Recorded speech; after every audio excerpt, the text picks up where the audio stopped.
A Belgrado, come penso in tanti altri posti, si comincia con studio di Frescobaldi, di Bach e poi si va verso il XX secolo oppure verso la musica ancora più antica.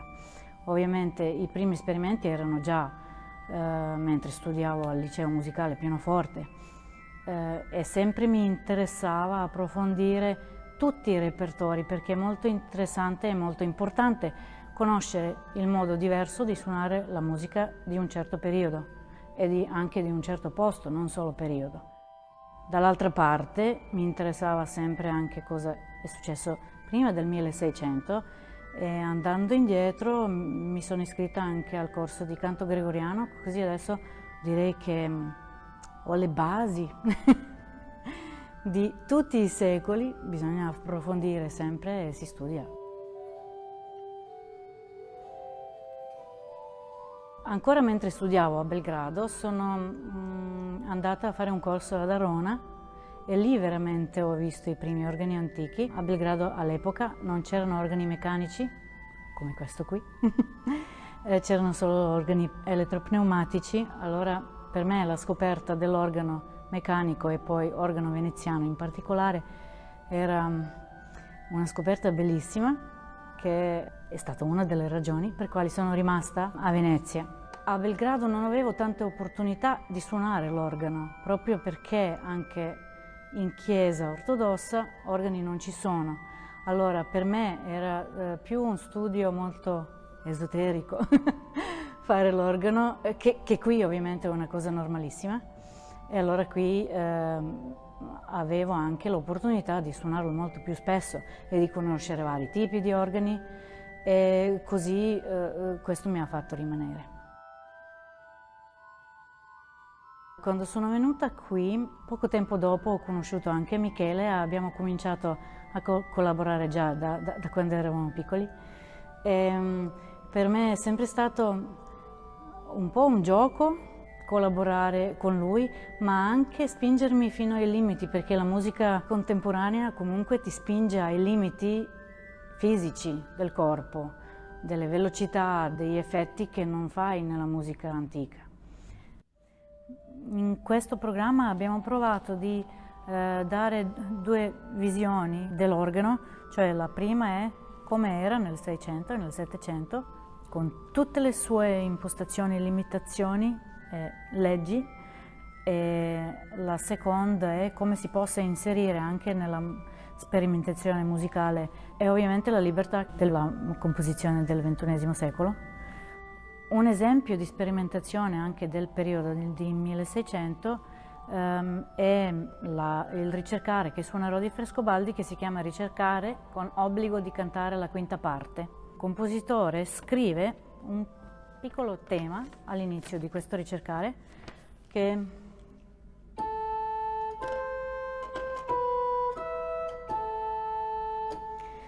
e poi dice: intendomi chi può che mi intendo io. Cioè non indica dove si potrebbe inserire questo tema, ma lascia al suonatore, cantatore, di inserire il temino dove pensa che si possa inserire in base ovviamente dell'armonia.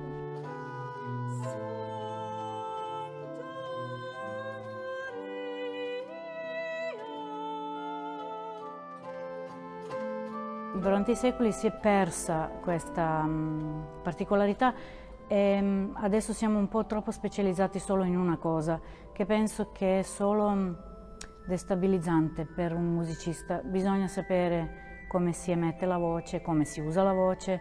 Spesso nei trattati del 1600-1700 la prima cosa che dicono i compositori è: imitiamo la voce, e allora per imitarla devi saperla usare. Nell'organi dell'epoca l'ottava, prima ottava, non era mai intera, quasi mai. Perché sono quelle canne rosse fatte di legno, sono molto, molto grave. Qualcuno dice per risparmiare perché sono canne molto costose da fare, è vero, ma qualcuno invece dice in realtà quando c'erano questi organi si suonava o per un uso diciamo, liturgico relativamente semplice, se c'era una grande occasione c'erano altri strumenti che facevano le cose là in basso, quindi c'era un contrabbasso, c'era una dulciana, un fagotto, un trombone, e quindi l'organo italiano è anche relativamente più piccolo perché quando le cose erano diciamo, particolarmente festose allora c'era un gruppo strumentale o tante. Invece l'organo del Nord Europa si è ingrandito paradossalmente proprio perché non aveva aiuto.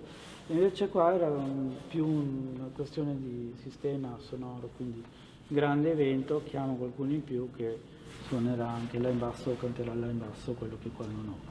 Questo crea un po' di problemi di scelta del repertorio e uno può decidere di scegliere solo il repertorio che ci sta sull'ottava corta oppure ogni tanto può scegliere di suonare i pezzi che gli piacciono ancora di più. E siccome siamo a Venezia e Benedetto Marcello non si può saltare, ho deciso di suonare una sonata di Benedetto Marcello che ogni tanto usa anche sol diesis e fa diesis. In questo caso ho deciso di suonare queste due note, che sono veramente rare, un'ottava sopra. Così non perdiamo l'armonia, ma solo le note che sono un po' più basse.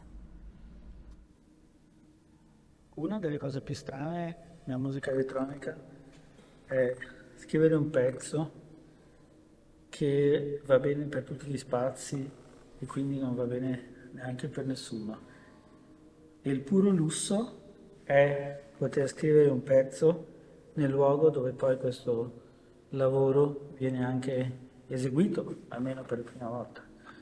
E questo è successo in questa occasione. Ho potuto lavorare in condizioni che normalmente non sono date, con una quadrifonia in questo ambiente, e quindi se lavoravo su un filtro, su una linea che una voce produceva per accumulazione, potevo immediatamente ascoltare come era il risultato dentro questo ambiente, quindi senza lavorare in cuffia, senza preoccuparsi di condizioni neutre e assolutamente artificiali, ma sentendo il suono là proprio dove doveva sorgere, dove doveva prodursi. Quindi non c'è stato nessun bisogno di simulare un riverbero in uno spazio come questo. Ho lavorato con C-Sound per la composizione di questo lavoro, che è un software abbastanza vecchio, un linguaggio che diciamo ha un'età che non tutti i linguaggi di programmazione di solito raggiungono, ed è un codice col quale ho potuto elaborare nel dettaglio veramente microscopico le registrazioni che ho fatto dell'organo di San Servo. Quindi le voci che sentirete sono le voci dell'organo che ho registrato, naturalmente usando dei registri diversi con diverse tessiture, e loro sono i materiali di partenza di questa composizione. Dopodiché ho lavorato in un modo abbastanza preciso, almeno per un certo verso, fino alle sorprese che l'ambiente mi ha messo davanti, quindi a volte ho dovuto cambiare strada, ma ho potuto lavorare con la sicurezza, almeno quella, di sentire come l'ambiente risponde.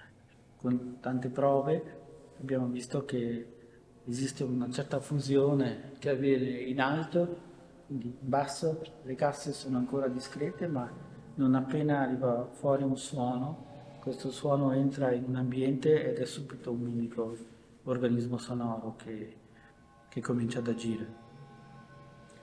C'è un computer che mi serve prima per le elaborazioni e poi per suonare il pezzo, poi c'è un controller col quale controllo i volumi, la versione di performance dell'installazione, e poi c'è una scheda audio che permette di collegare il computer alle 4 casse.